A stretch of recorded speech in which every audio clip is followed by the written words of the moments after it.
I wish to remain anonymous for this story. I'm a college kid who just left for college this semester. After staying at home with my parents for a while, most college kids are doing this because of the virus and just taking online classes. But I figured it was time for me to venture on and start a new chapter in my life alone.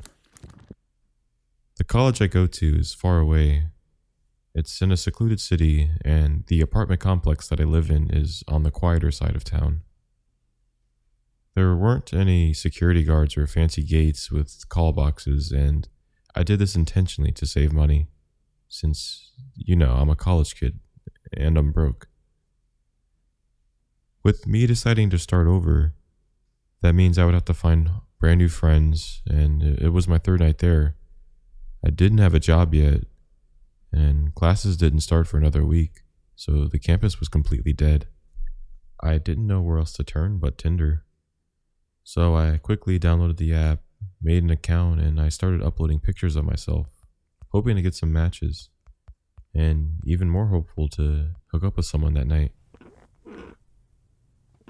I started swiping, and surprisingly, there were a lot of hot chicks I saw. And knowing me, I was getting very excited, and I went on a swiping spree. But my ambition quickly began to drop since I wasn't getting any matches yet. So I decided to take a break from it and go to the gym in my apartment complex. The gym was completely empty, and I don't know about you guys, but I love working out in an empty gym. The first thing I noticed about this gym was the way it was designed. It had tall glass windows that you could see directly through, straight into the courtyard of the apartment complex. It probably looks better during the day, but it was pretty creepy at night. I didn't really let it bother me since I was trying to get in the zone and work out.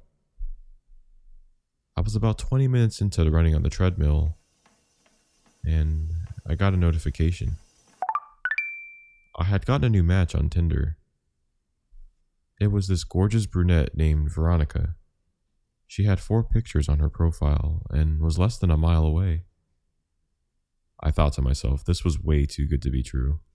But with me being a horny college kid, I didn't care, and I immediately went to send a message.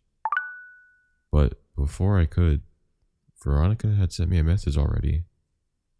It read, "Hey cutie," with a smiley face.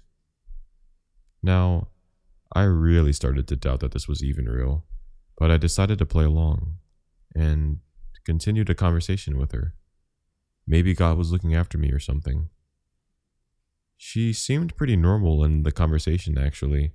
I ended up adding her on Snapchat and began snapping her. I sent her a picture of myself in the gym. She had a Bitmoji, and her score was 1,000 something. So I just thought that she was starting fresh with a new life and all, just like me. So when we were snapping, she opens my Snapchats, and it took her 5 to 10 minutes between each Snapchat to reply. But the replies were just dark pictures of nothing, and maybe she just didn't want to show her face, but she was sending texts in the Snapchats. The pictures were like maybe the ground or something outside, but I kind of saw this as sketchy. I got a red flag here, and my gut began to tell me to stop talking to her and just keep swiping on Tinder. But I was really curious to see if it was actually true.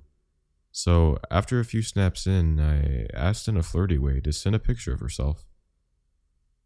To try and see if she's legit. But after that, she replies with a text. Snapchat allows you to slide over partially to kind of get an idea of what was sent to you without notifying the person that it was read.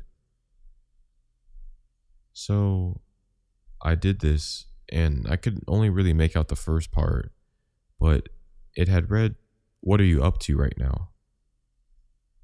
I decided to give it some time to reply and let a couple of minutes pass. So I start wrapping up my gym session, and Veronica sends another Snapchat. Beginning to get annoyed with her, I open it, and it looked like the outside windows to the gym that I was working out in, with me inside. Never in my life have I ever experienced such a stomach-turning feeling. I looked outside the windows and I couldn't really see far out because of the glare from the lights inside. But I got a sickening feeling and I ran out the door and went straight for my apartment. I felt like throwing up. I looked behind me and I locked the door. I immediately blocked Veronica. I didn't sleep that night. Until this day, I still live in that complex. I never told anyone about this situation, and I never go to that gym anymore. I will never know who that really was, but I think I dodged a bullet there. I learned that you should always listen to your gut before meeting people when you're brand new to a place, because that could have unfolded very badly.